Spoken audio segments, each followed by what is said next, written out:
Interdire à son locataire d'avoir un animal, de fumer ou d'effectuer des travaux dans la maison ou l'appartement, est-ce que c'est légal? Bonjour, je m'appelle Guido Dutoit et je suis actif depuis plus de 27 ans dans l'immobilier en Belgique, en Wallonie comme en Flandre. J'accompagne journalièrement des acheteurs, des vendeurs, des loueurs et des investisseurs dans leur démarche. Si vous aussi, vous êtes passionné par l'immobilier, ce canal YouTube est le vôtre. Il vous suffit simplement de vous abonner en cliquant sur le logo ci-dessous et d'activer en plus le bouton d'alerte pour rester informé au plus près.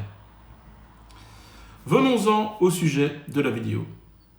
Colocation, animaux de compagnie, fumeurs, travaux d'embellissement. Jusqu'où peut-on aller en tant que propriétaire dans ce que l'on peut interdire à son locataire? Quelles sont les sanctions en cas de non-respect? Ce sont vraiment les bonnes questions à se poser en tant que proprio. Le propriétaire qui donne son bien en location espère bien évidemment trouver des locataires qui prendront soin de leurs biens afin de les retrouver dans un bon état à la fin du bail. C'est le but. Pour limiter les dégâts et éviter certains frais, et en prenant soin d'avoir fait établir un état des lieux professionnel pour le mieux par un agent immobilier, vous serez donc tenté d'interdire, par exemple, les animaux de compagnie ou encore de fumer dans la maison ou l'appartement. En avez-vous vraiment le droit? Que dit la loi? Quid si votre locataire ne respecte pas ses demandes? Ce sont toutes des questions qu'on peut se poser. De manière générale, il est possible d'intégrer à votre bail une série d'interdictions. Indiquez directement ces éléments dans le bail pour que le locataire soit au courant et ainsi éviter toute discussion, tout malentendu.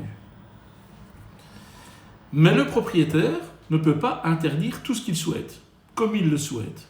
Il doit d'abord respecter la loi, les principes de non-discrimination qui s'imposent à lui. Il existe une série de critères protégés sur base donc desquels le propriétaire, le bailleur, ne peut pas refuser un locataire. Ces critères sont sur base du sexe, de l'origine, handicap, état de santé, état civil, orientation sexuelle, fortune, enfin bref. Il est possible dans certains cas de justifier une différence de traitement.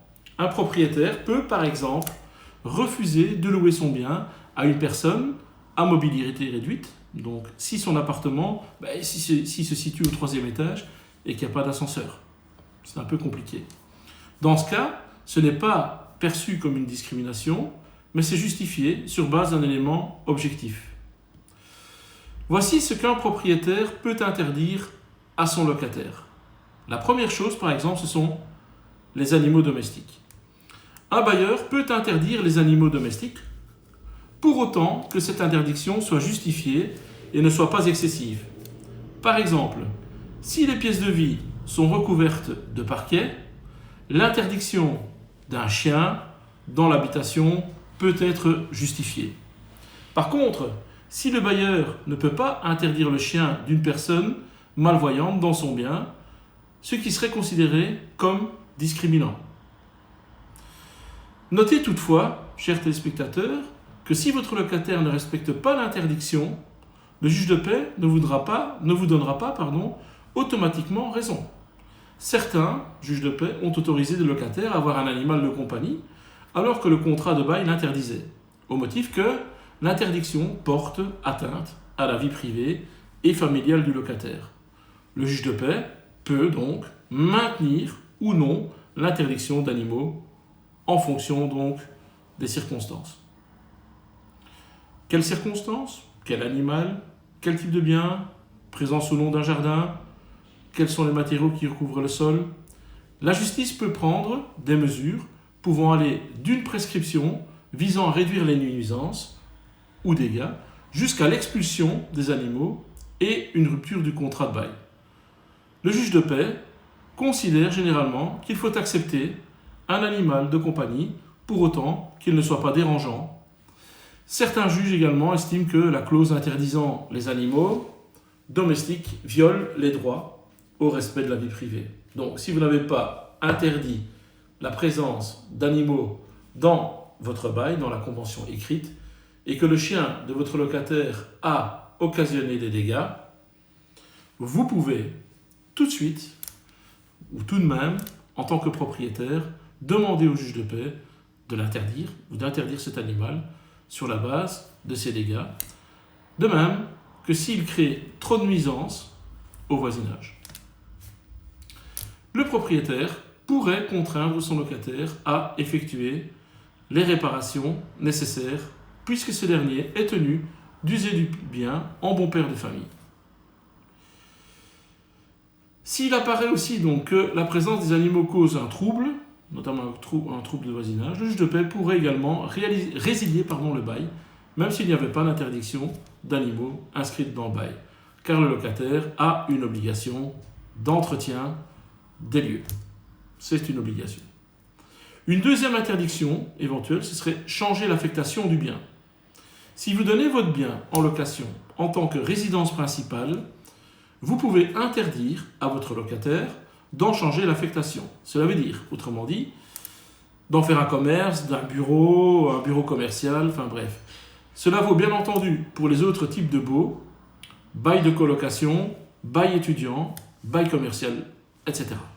En outre, si un bailleur loue une résidence principale ou secondaire, il peut interdire à son locataire d'affecter tout ou partie du bien à une activité professionnelle.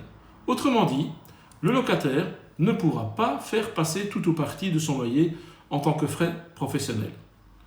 En cas de non-respect de cette clause ou de cette interdiction, le juge de paix peut le condamner à payer l'impôt supplémentaire.